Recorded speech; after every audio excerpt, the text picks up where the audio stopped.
Good evening, and thank you for attending. My name is Leslie Kane, and I'll be the moderator for this evening's debate.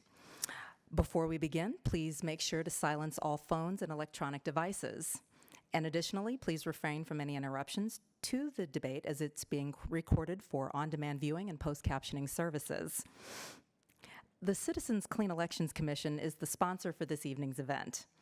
The Clean Elections Act is a campaign finance reform and public education measure initiated by Arizona citizens and passed by voters in 1998.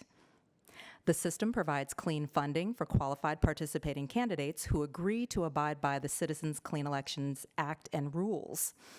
These include contribution and spending limits, foregoing special interest money, and participating in commission debates. We do encourage audience questions, so please utilize the note card given to you when you entered the room and hold it up. Our volunteers will pick up the cards and deliver them to me. And if you need additional cards, just raise your hand. If you have a question for a specific candidate, please make sure to include their name on the note card, and it will be considered during the second half of the debate. We do screen questions for clarity and to eliminate any duplications or speeches or personal attacks on the candidates. And tonight, we are scheduled for a 30-minute Q&A. And so we may not get to all audience questions, but we will do our best. So tonight's debate or 30-minute Q&A will include 1-minute opening statement, and we will be, for the first half, asking general questions, which the candidate will have 2 minutes to respond to. And then should we have additional participants, then we will go to a second part, which will include 1-minute responses with 30-second additional comments. And finally, 1-minute closing statements. We ask that you do remain polite to the candidate and give them a fair and uninterrupted hearing, no matter how strongly you may agree or disagree with anything being said. This evening's participant is Mr. Ben Carr Mitchell, Democratic Clean Elections candidate for State Senator, District 16. So Ben, please, go ahead and give your opening statement. Okay, well, thank you. Well, thank you to the Clean Elections Commission for organizing this wonderful debate. And thank you to the other candidates who took the time to try to be here, and to everyone here for coming out. My name's Ben Carr Mitchell. I'm running for State Senate. I'm a father of 3, a business owner, and more recently an educator. I taught in the Apache Junction School District for about 3 years. Both my parents are retired educators, so it's a fundamental part of my background. I'm running for office because we have a serious problem with our schools. We're ranked 45th out of the 50 states in the District of Columbia, and we continue to lose teachers despite Band-Aid measures by our legislature. Public schools are fundamentally important for ensuring truly free markets, a strong workforce, and a healthy democracy. I believe this is the most substantial issue facing our state today, but our current state legislature is addressing the problem by pouring funds into charters and private schools without providing proper oversight. I'm running for State Senate to give our kids the future they deserve. Thank you, Ben. And with that, we will begin with some questions. So, Ben, there have been several stories in the media surrounding individuals, companies, and even legislators getting rich off of public education dollars. So, how do we fix these problems, and why hasn't anything been done to stop this? Well, I can't really answer to the question as far as why nothing's been done to stop this, but certainly we need better regulation for charter schools. We need oversight. We need to know where that money's going. We need oversight for the ESA voucher program. We don't know where that money's going. And these two things are a great start to the better public funding for public schools. Thank you. Also, Ben, in Arizona, nearly 1 in 6 adults and almost 1 in 4 children struggle with food insecurity. So, what are your plans to alleviate hunger? That's a great question and a difficult one to answer. I believe we need to enact legislation to improve funding for these. There are several great programs out there, food pantries and other entities. I think we need to provide state funding for that sort of thing. Thank you. One of our audience members wants to know, Prop 126 and 127 are special interest bills disguised as citizen-driven bills. So do you feel we should allow special interest groups to continue to drive propositions in this way, or should we make changes to the law to force them to be more citizen-driven? I certainly think that there should be, we should know where the money's coming from with these PACs. I believe that's a federal issue. As far as Prop 126, I definitely agree that there's a lot of special interest money behind that proposition. It changes our Constitution so that we can't really expand taxes beyond what we're already taxing. For instance, we can only tax goods, not services. And the problem with this is it creates more disparity between the lower income and the higher income individuals. If we have to raise taxes on food, for instance, that's obviously affects the poor a lot more than it does the wealthy. As far as Proposition 127, I only recently heard that there was special interest groups involved in the yes vote, I guess. But I think Arizona must act quickly to save our air, water, and climate. And 15% of our energy comes from solar and wind power now. And this bumps it up to 50% by 2030, which is coincidentally the same year that scientists are predicting that our Earth is going to start to drastically deteriorate due to the climate change. Thank you. Also, Fox News announced today that President Trump plans to move forward with finalizing plans to decriminalize marijuana. So after the midterms on a federal level as part of his criminal justice reform. Do you agree with the president? Why or why not? I don't. I don't believe there's enough research out there to establish that marijuana is not harmful to our kids. And I believe we need to fully understand the consequences of legalizing marijuana before we jump to the conclusion that it should be legal everywhere.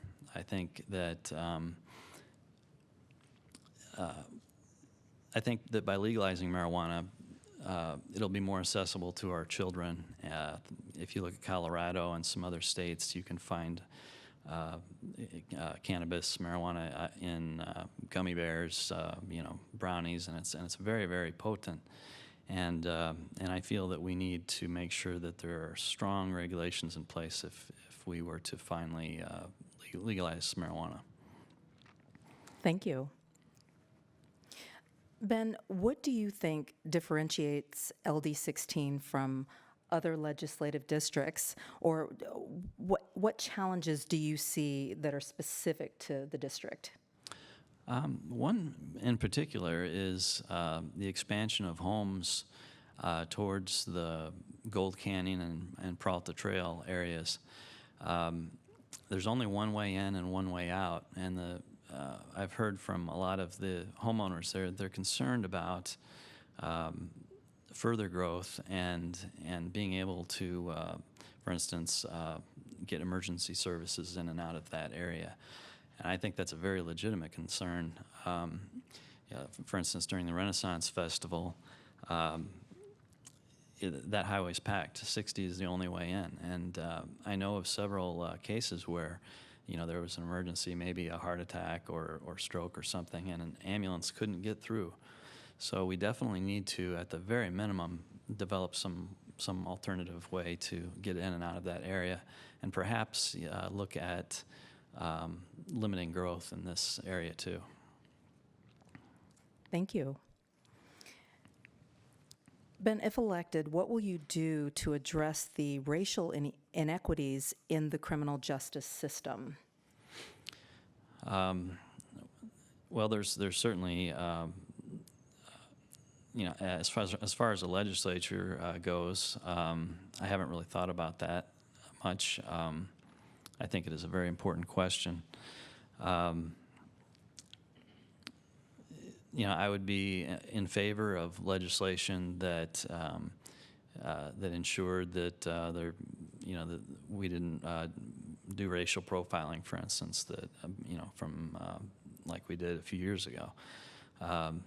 It's a very, very important question, and definitely something that I'll look at if elected. Thank you. And Ben, what are your views on autonomous driving testing? Do you see it as an overall benefit or safety risk? I think it's a fairly it's a new technology, and I see it as a safety risk, and not so much from the autonomous vehicles, but the drivers around them aren't expecting these. If you've ever been behind one, these things go slow, and they don't drive like a regular driver would, so you don't expect the maneuvers that you see with a normal vehicle. So I'd be very cautious. I think we're several years away from fully legalizing driverless vehicles. Thank you. And what are your thoughts about school safety, and how will you help to ensure it? I think school safety is a big problem throughout the nation, and I believe it's tied very closely to our mental health problem that we have in the United States. And if you look back in history, you'll see that when our mental health institutions were taken away in the early 80s, the suicide rates started growing, and then we also saw a decade later, we started seeing school shootings. I don't think that that arming teachers is the answer. This seems to be the what a lot of other legislators might suggest, but I feel like we need to start a mental illness awareness campaign, and keep that going so that it removes some of the stigma that surrounds mental illness, and also could point to the warning signs, about what to look for when somebody's not in the right state of mind and could possibly harm someone. Thank you. And could you share your thoughts on Prop 305, and also one of our audience members understands that teachers in public schools are not addressing the students as boys and girls, so there isn't discrimination against gender-confused students, and what are your ideas about that, or thoughts? Well, it sounds like two questions. So Prop 305, it's a confusing ballot proposition if you read it, but essentially Prop 305 expands the voucher system that's meant for children with disabilities and makes it available to all children throughout the state. So it's it's effectively first come, first serve. Come and get your voucher, and I think it unfairly. I think this would be very unfair to the kids that are currently receiving vouchers, and I think it could destroy education. So I think it's very important to vote no on Prop 305 and make sure that you don't accidentally vote yes, because the wording is very confusing.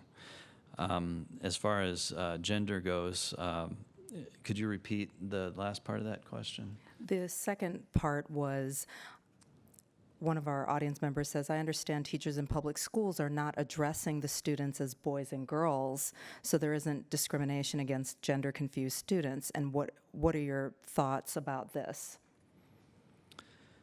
Well,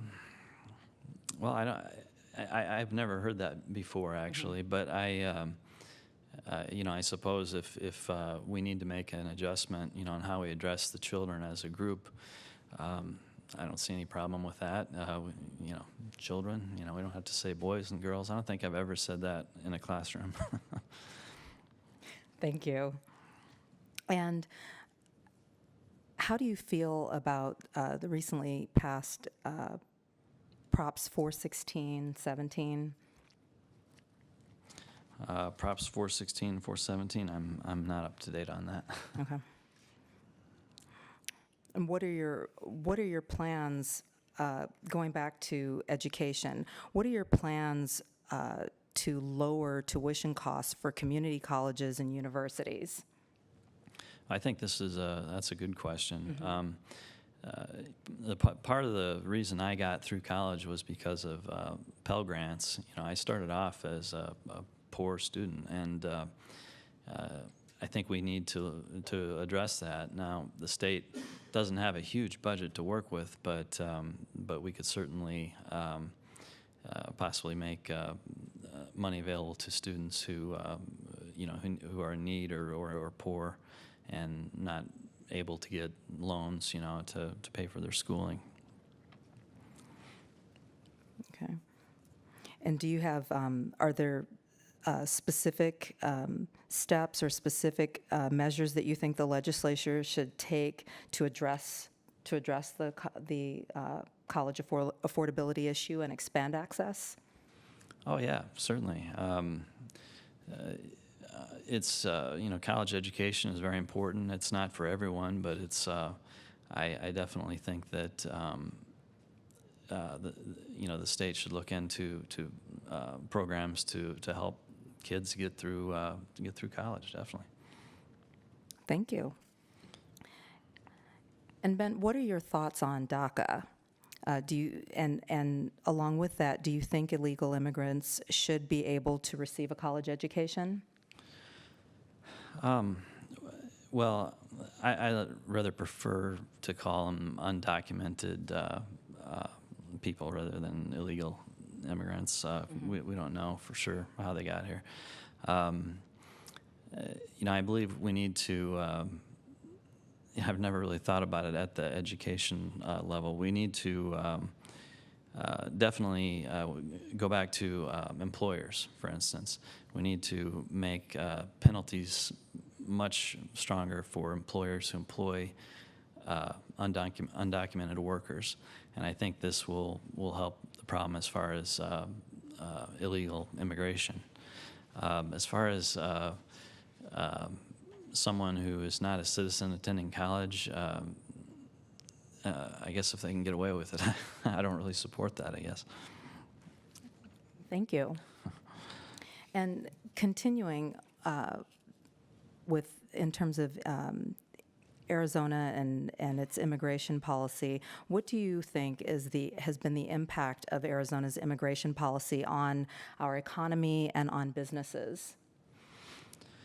Well, immigration is really a federal issue, and I do think that some jobs are taken away from from our economy, locally in Arizona, but a lot of those jobs are jobs that a lot of the other people really don't want anyway. So, however, again, going back to illegal immigration, I think it's very important that we really look at the corporations and the companies and the individuals that are hiring these workers, and have stronger enforcement and oversight, because for them to work, there has to be somebody hiring them, right? So I think it's really an important thing to address.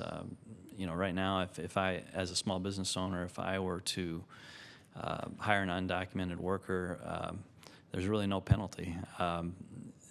Just eventually they have to leave once they're caught. But I don't have to check anything. All I have to do is get an I-9 and a tax form, and if it's filled out, then I file it, and that's it. So I think we need stronger policies when it comes to hiring. Thank you. And Ben, how do you plan to represent a district in two counties with vastly different backgrounds and socioeconomic statuses? Well, I definitely plan to listen to the constituents. I think that's the most important thing. I'm representing not just Democrats, but twice as many Republicans. And people from many different backgrounds. There's some very poor communities throughout the district, and some very well-to-do communities. And again, going back to education, I feel like by strengthening our public school system, which really began to weaken back in 1994. In 1994, we were ranked 14th in the nation as far as education funding. And then charters and private school, or public funding of charters and private schools began to emerge. And then gradually we've seen a drop-off of public education dollars. And again, we need better oversight of the charter spending and private school spending.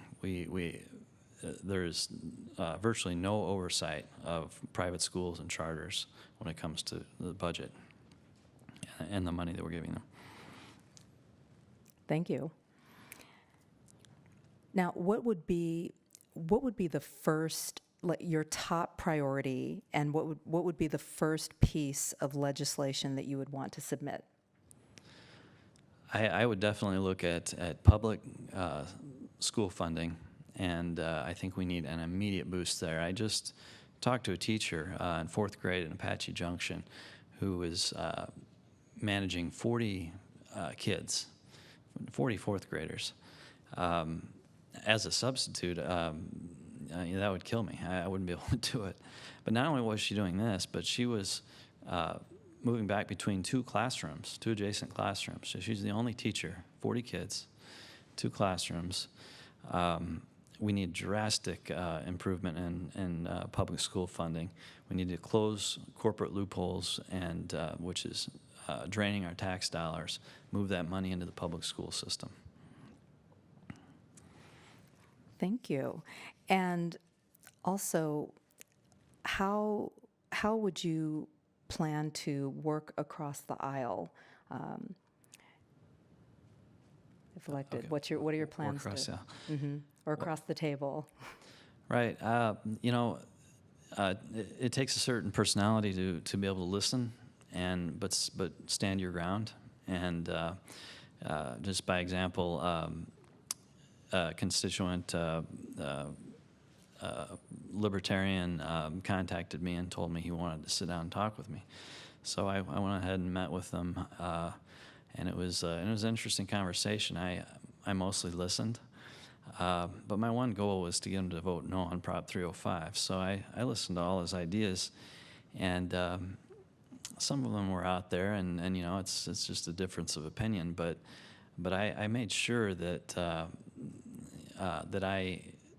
that he understood what Prop 305 does for public education, and I made sure that he walked away knowing that if he votes no, that he's going to help a lot of people.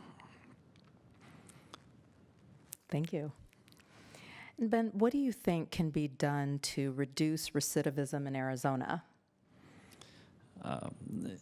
Recidivism. What is that again? What do you think can be done to reduce recidivism in Arizona? I can't answer that question. I would have to. I need to Google recidivism. And along with that, the likelihood of people committing crimes again, repeat offenses. Repeat so offenses. What that and are you, along with that, are you do you have a position on increasing educational and/or vocational training to that end? As far as as far as repeat offenders, and people who are jailed and then commit crimes again, yeah, I definitely think that we need to improve Arizona's prison system. I mean, I read recently that in one prison they had a shortage of toilet paper and feminine products, and if they don't have that, they definitely don't have a program to learn to read or write. It kind of goes into the the privatization of our prisons. I don't believe in privatizing our prison system. I think that's a waste of government money. We need to look more at the kind of crimes that are committed and why people are incarcerated, and try to do our best to keep people out of that system whenever possible. Thank you. Also, Ben, what do you think that the legislature can do specifically to address the opioid crisis? The opioid crisis is just a terrible thing, and I personally witnessed someone go through this, and it's a lifetime struggle. It really is. I think we need to do the best that we can to keep this off the streets. We need to inform people, inform our kids about what this can do to a person. Doctors, we need to look at oversight as far as which doctors are prescribing pain medication, and set rules in place to make sure that that they're not overprescribed and end up with an addiction. Thank you. We're going to take a break, and we will come back shortly with more questions. All right. And now we're back. So our next question is for David. David, according to a study published in 2018 by the Association of American Medical Colleges, the U.S. could see a shortage of 120,000 physicians by 2030. So what do you think the legislature can do to prevent this shortage in Arizona?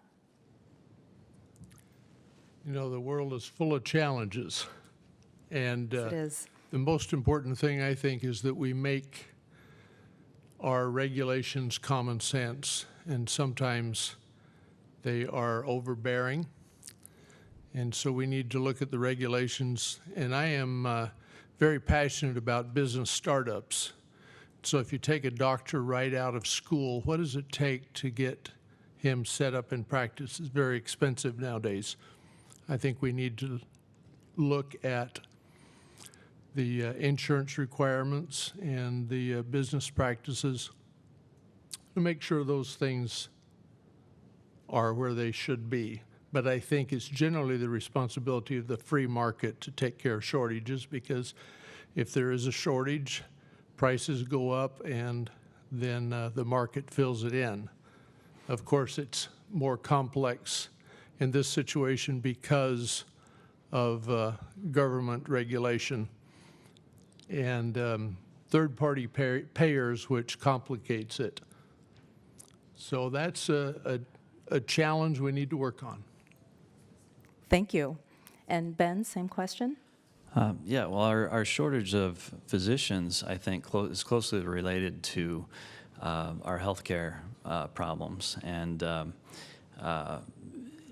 getting insurance in Arizona isn't the easiest thing. I believe there's only one provider as far as open access. I think the state legislature can do a lot better by providing more choices as far as healthcare providers go, and creating a more attractive market. You have to the money has to be there if someone's going to go be a doctor and go through 8 years of college. Thank you. And David, what do you propose to do at the legislature to protect water and preserve water rights in Arizona? Thank you. Water is certainly we all know, a critical issue. I grew up right here in Arizona, and we're grateful for some of the pioneers like Carl Hayden who thought ahead. We have a great water system here. We have a challenge with dividing the Colorado River water. It takes a lot of study.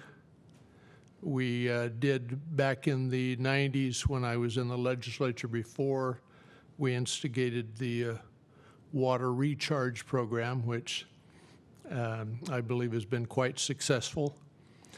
We need to look at all the areas. There's plenty of water available, but most of it is salty. So there are technologies for desalination, which a lot of people are looking at, but obviously that's very expensive. So we're hoping for changes in technology. In the meantime, we need to be wise in the use of our water, and another thing we can do is pray for rain. We got a good rainy season this year, which we're all grateful for. Thank you. Ben, same question? Yeah, we're in the middle of a 100-year drought, and and you wouldn't know it this month. I believe that we really need to push to get federal assistance when it comes to this problem, because this is a problem that we can't afford. Desalination, for instance, could cost, it's going to be in the billions of dollars. So pushing for federal disaster relief assistance, perhaps even now, we're 2 years away from possibly running out of or having a serious shortage of water from the Colorado River. I think another thing we can do is reduce agricultural use or use agricultural lands for growing our own food instead of products that we ship off to other countries, for instance. So there's a lot we can do. Thank you. And David, what is your position on the legalization of recreational marijuana? I am totally opposed to the legalization of recreational marijuana, and I am opposed to medical marijuana simply because we lack the controls necessary. The standard that was put forth, and the reason the citizens agreed to that, is because there are people who are terminal, and it can be beneficial to some people. Unfortunately, if you look at the statistics, most of the medical marijuana card holders are young men between 20 and 26 years old. And so I think we have a problem there in enforcement. Doctors who are willing to write prescriptions when they are improperly done, so they are trading money for people's lives. I think the marijuana is very dangerous in that the biggest problem with marijuana is it provides a sense of well-being. If you work hard and complete a project, you have a good feeling of accomplishment, and marijuana gives you that artificially. And so I know a lot of young men who don't feel the need to move out of their parents' home or get a job or go to school because they're already happy smoking marijuana. So for many reasons, I am totally opposed to legalized marijuana for recreational or medical purposes. Thank you. And Ben, would you like to chime in? Sure, I can. I think I addressed it earlier, but right. I'm against the use of recreational marijuana until we have further studies and we can see what it's going to do to our young people. As far as the current system goes, I kind of like it. It keeps marijuana out of our schools, out of the kids' hands the best as it can. If they got it. I'm sorry. I'll stop there. Thank you. David, what is your position on expanding the Medicaid program, and what improvements would you make for it to be more cost efficient?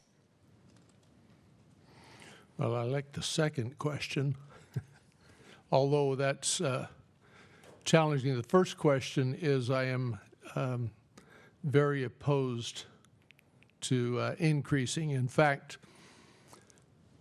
when I was in the legislature back in the 90s, Governor Symington called a special session to expand coverage in Arizona. And in that situation, there were 89 yes votes and 1 no. And I was the no vote. And so I have been opposed to expansion for many years. It comes down to the fact that we are becoming a socialistic nation. And the proper role of government is for individuals to take care of their own needs.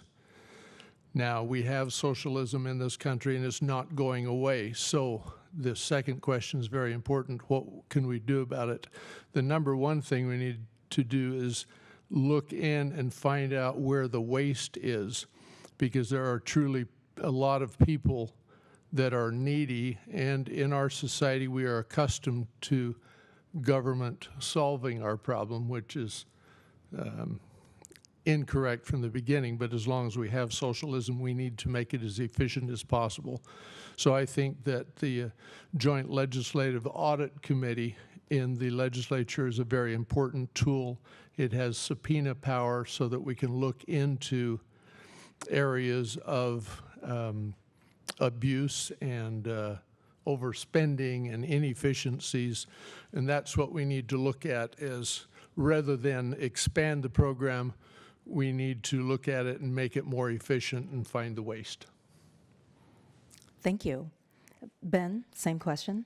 I disagree. I believe Medicare should be expanded to a certain extent, and certainly we need to roll back the cuts that were made to Medicare. We pay into this. A lot of people pay into it all their lives, or all their entire careers, and so I believe it's very important to to give them what they pay for. Thank you. David, what are your thoughts about renewable energy generation in Arizona? Proposition 127 on the ballot. It's the worst proposition I've ever seen in my lifetime. Not that I oppose renewable energy, because I think solar power is a wonderful thing. We're blessed with a lot of sunshine here in Arizona, and I know we're all grateful for it. Solar energy and clean energy has been growing in Arizona. My understanding is we're third in the nation in using it here, and it is growing at a natural rate. But things like Proposition 127 that forces us to speed it up unnaturally is very unhealthy. Proposition 127 would increase utility bills for $1,000 per household, which would be very challenging for seniors and people, any individuals and families on fixed income. It would be very difficult. So it would also require shutting down the nuclear power plant, Palo Verde, which is the least expensive and cleanest energy we have. So, but that's specific to 127. In general, I think that the market will carry it forward, and as new developments are made, we will use more solar energy and other things as they are found to be practical. In the meantime, we need to stick with what we have because it is very efficient.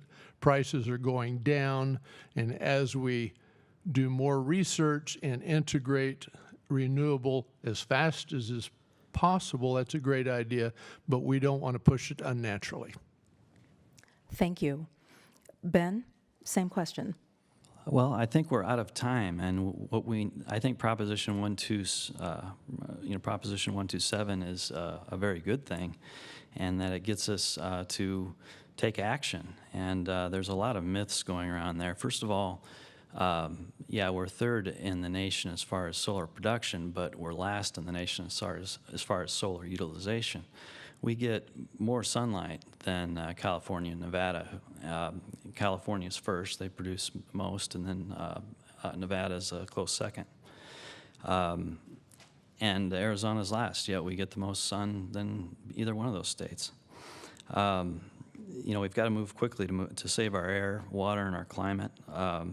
We're only utilizing we're only producing 15% of our energy from solar power right now.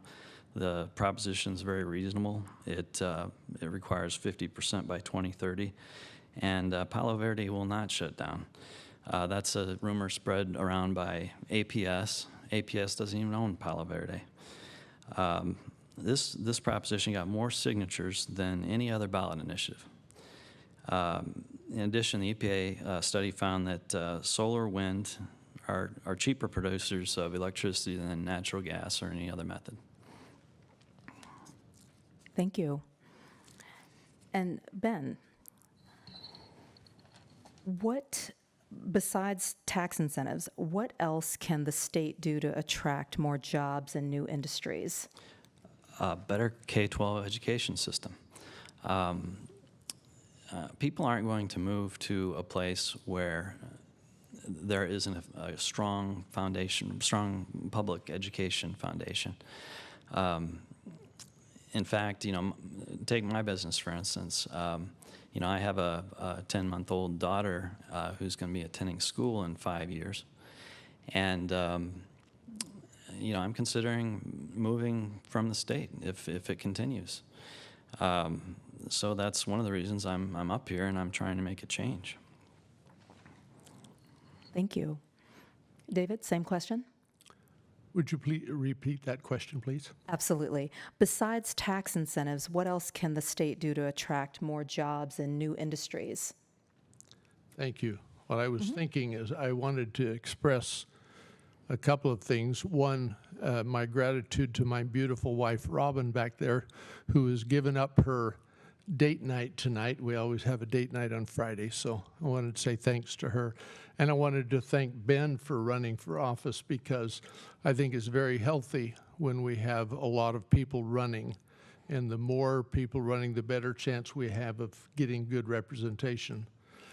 On that question, I really believe in the free market. And so, yes, taxation policies are very important, but I believe even more so is the regulation I mentioned earlier. We can over-regulate business and drive it out. And some of the severe environmental policies that the federal government has put forth have been very damaging. I watched as the whole timber industry in Arizona was shut down back in the 90s. We used to have a very healthy timber industry and a big paper mill that was running. In fact, I was one of the last crane operators at the Snowflake paper mill before it was changed over from a timber industry over to recycling industry. And that was a real tragedy, because it was built there because it had the largest water aquifer in the state and in the middle of the largest ponderosa pine forest in the world. Yet because of over-regulation, it was shut down, changed over to recycling, which was unsustainable, and we lost that whole industry because of environmental extremism. So we need to have common sense regulations. Thank you. And I know we touched on education, and you spoke about that earlier, Ben. Maybe you can drill down specifically to and identify specific areas of the budget that you would specifically change in order to increase public school funding. Well, I think we need to pre-allocate funds for public schools. They do it in other states, and it works. For instance, we could pre-allocate money from the Arizona lottery, just by one example. And again, we also need much better accountability for the money that's leaving our public school system and going into private charter and private schools. We need accountability. We need to know where that money is going. And right now, there's none. There's no oversight. There's $49 million that was allocated to I believe it was to the Arizona Education Foundation. I might be misspeaking, but the legislature blocked that money from being used for oversight and only allowed, it capped it at, I believe, $800,000 for oversight for all of the charter schools and private. Thank you. And David, same question. One of our audience members wants to know specifically what your position is on Proposition 305 and what you feel should be done to improve public education in Arizona from a funding standpoint. I believe 305 is empowerment accounts, isn't it? And I agree with most of what Ben said, and I think we all want results. There's nothing more important than the best education we can provide for our young people, because our young people are the future of America. Now, there's a lot of disagreement on how we reach that. During my, I keep referring back to my time in the legislature in the 90s, but that's where I kind of got my feel for what we should do. And I was part of the initiating the charter school movement. I believe that free market works best for almost everything, especially education. And there are funds like Arizona Lottery that there were a lot of funds meant for education, and some of that funding has been siphoned off to other locations. And so we need to look at that. And I agree, there's not enough accountability. On 305, I am a supporter of the empowerment scholarships. I believe in the parents' right to choose. Parents understand their children better than anyone else. And the concept is simply for the money to follow the child. And it's something we need to look at. And speaking of accountability, that accountability, we need to have all eyes on public schools, charter schools, and private schools, because I believe there's waste and fraud in all. The Auditor General told me that the majority of the financial fraud in Arizona is in the school districts. I was quite shocked when she told me that. But we need to look and have more accountability. Thank you. And David, what are your shifting subjects here on the subject of immigration? What are your thoughts on sanctuary cities or counties in Arizona? In order to have a nation, we need to have laws.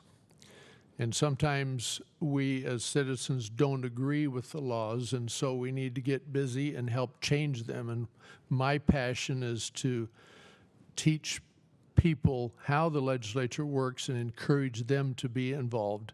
And this is one area where there's a lot of disagreement. I believe in the rule of law. I believe in order to have a nation, we have to have borders, and we welcome immigrants from any place in the world, but they need to come in legally. And so specifically to sanctuary cities, this is a situation where a city decides to ignore the law and become lawless and invite people in and say, you can come here, we know you're breaking the law, but you have a safe haven here. That just doesn't make any sense at all to me. It just undermines the rule of law.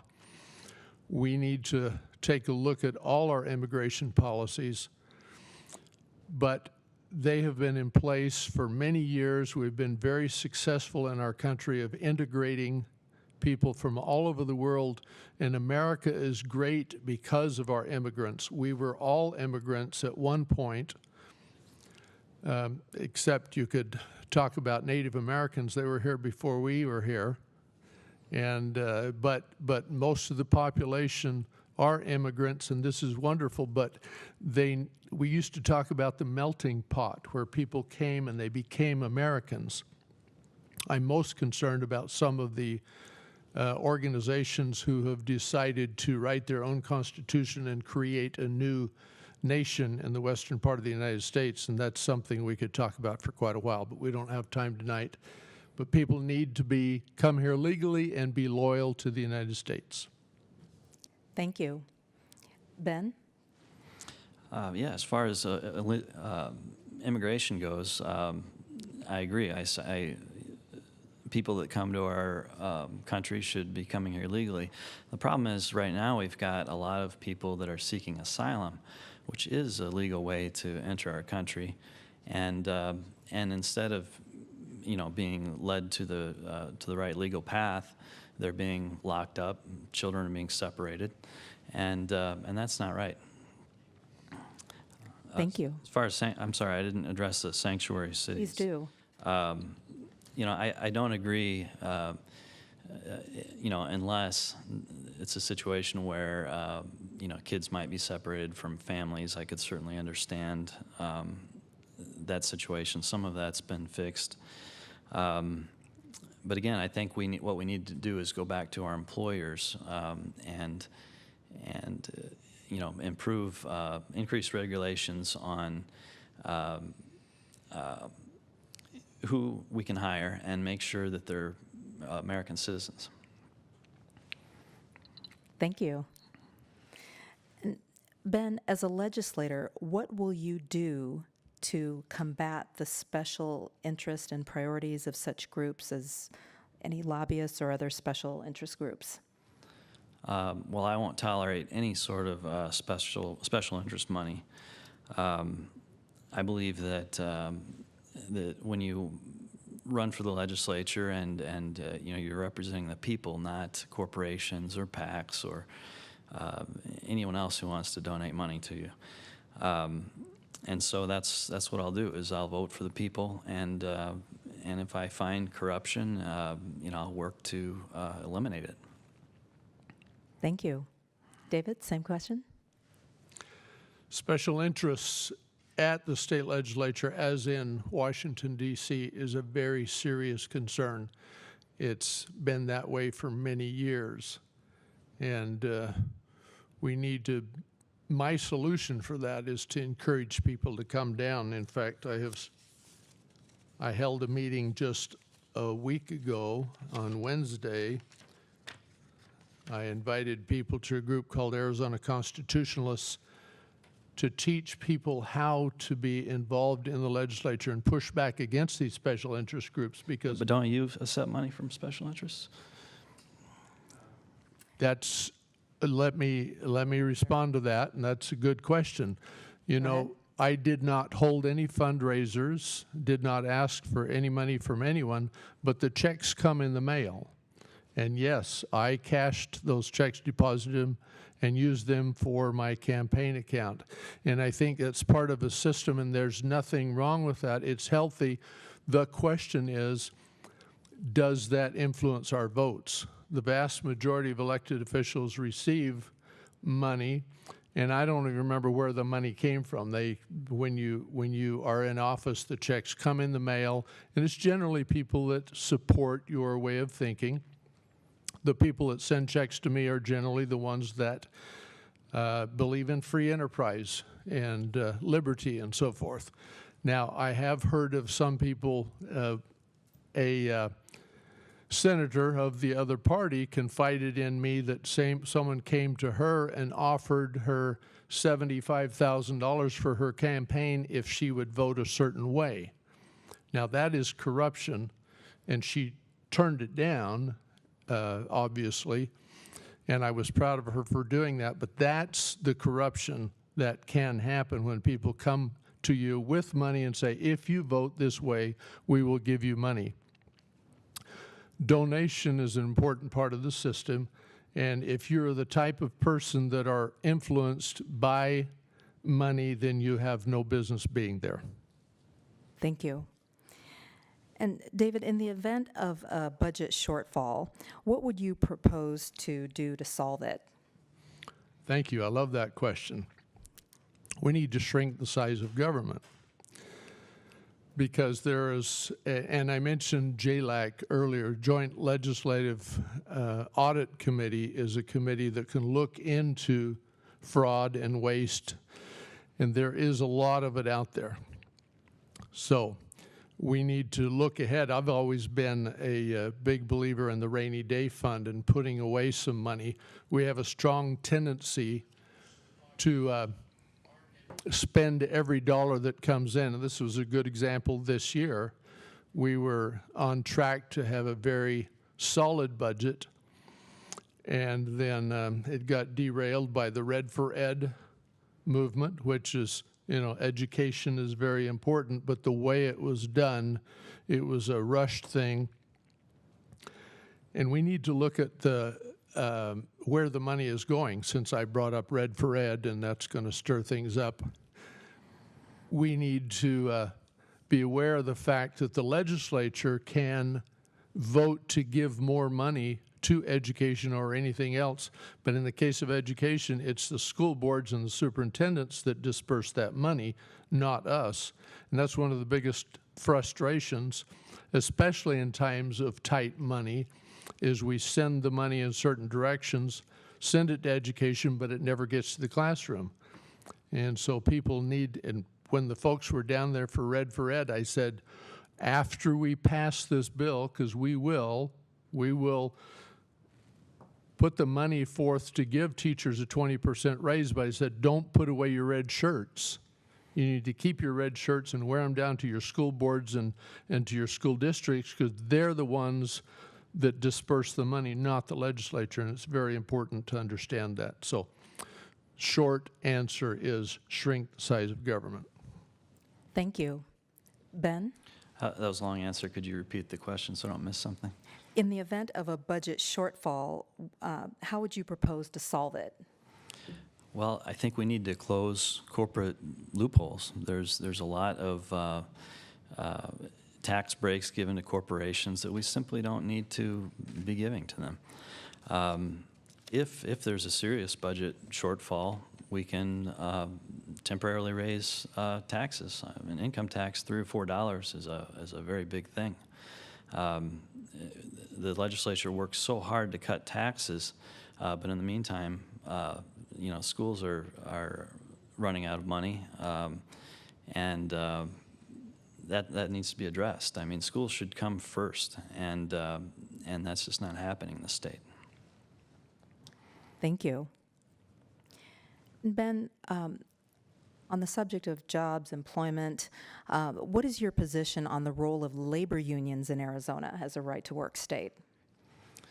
Right. I'm a pro-union person to a certain extent. I think unions can get out of hand.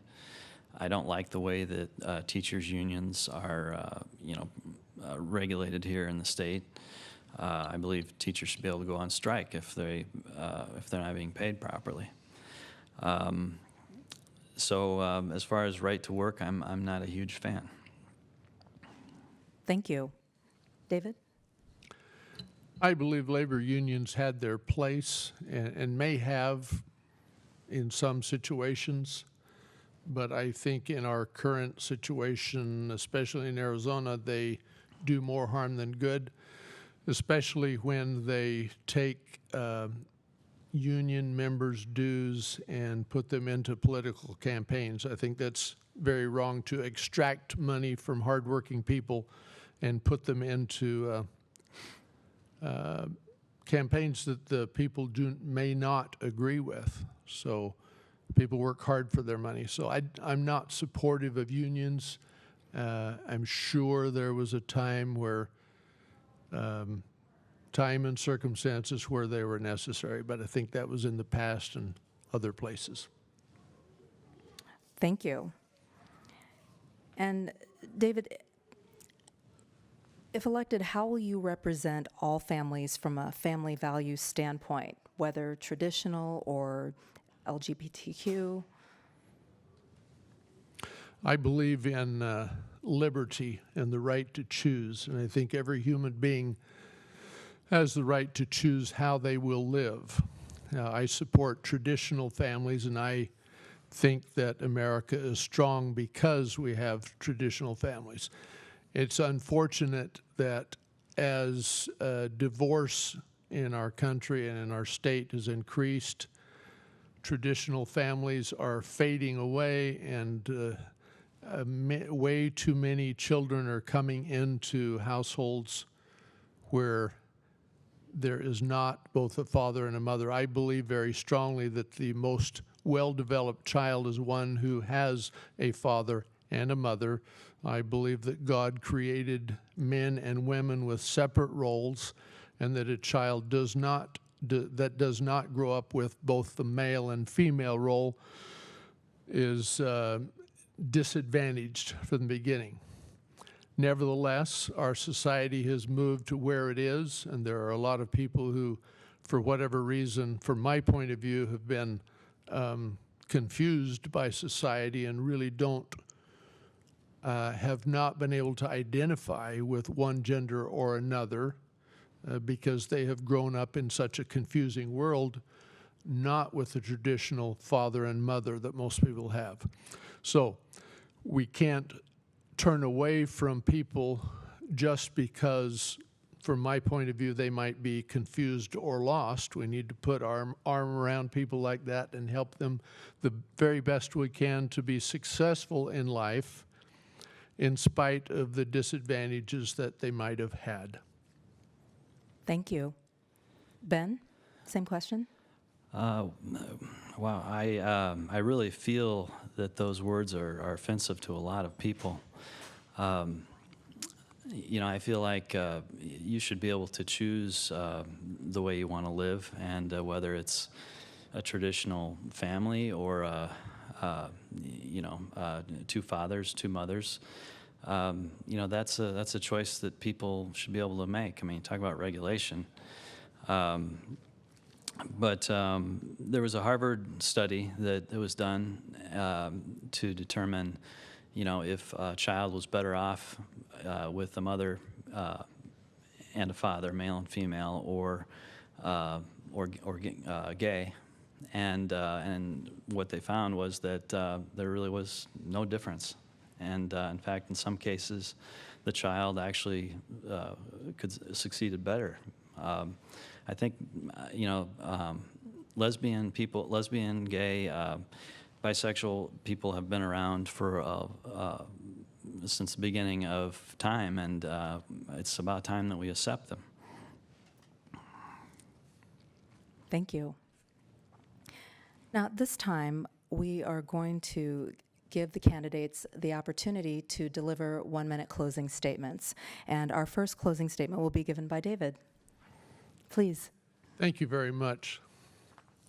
I am passionate about our country and the founding of this country. I believe that the United States Constitution was inspired by God, and that our founders were raised up to write that Constitution, and that our state laws are reflected by the same thing.